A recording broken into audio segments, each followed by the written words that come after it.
Vous devez savoir que l'une des techniques en matière de marketing, tout simplement, c'est d'avoir la capacité de transformer les prospects en clients.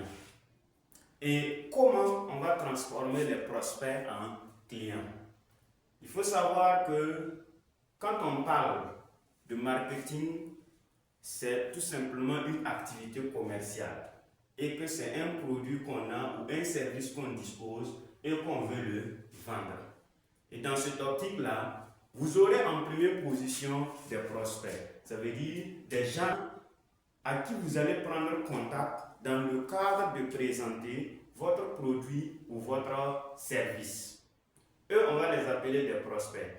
Mais la question principale, c'est comment nous allons transformer ces prospects en clients.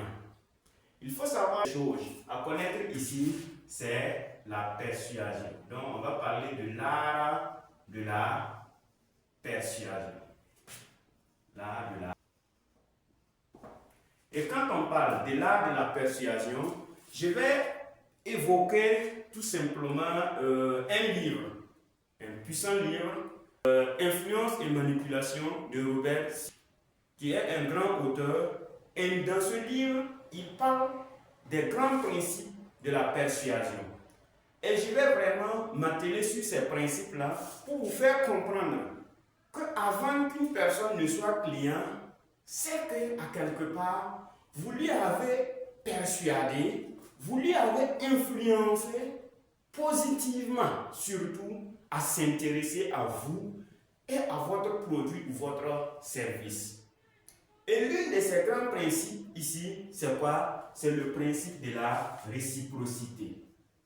La principe de la réciprocité ici, c'est quoi? En tant que vendeur, vous devez être la première personne à faire le premier pas, à vouloir vraiment répondre à un besoin, soit minime, soit tel, de votre client.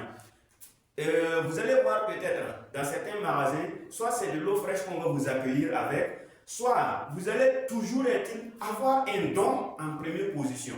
Ou bien même, vous voulez vendre quelque chose à une personne. Vous savez par exemple, je prends un cas simple. Vous savez par exemple que la personne a un enfant et vous voulez par exemple lui vendre une voiture.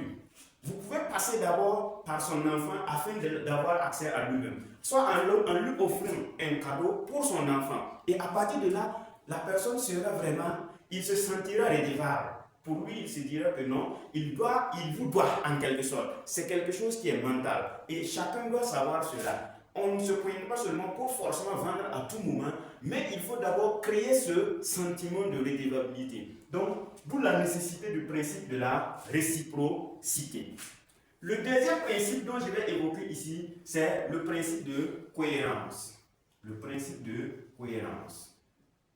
Est-ce que toi qui es vendeur, est-ce que ce que tu es en train de vendre ou ce que tu es en train de dire est en cohérence avec la vision ou l'idéologie de ton client idéal, de ton prospect? C'est important parce qu'en définissant ton client idéal, tu dois être capable de pouvoir distinguer ses valeurs, de pouvoir identifier ses valeurs de telle sorte que la proposition de l'offre ou la proposition de tes produits ou services que tu vas lui faire puisse être vraiment en étroite ligne ou en étroite congruence, disons, avec ses valeurs qu'il a.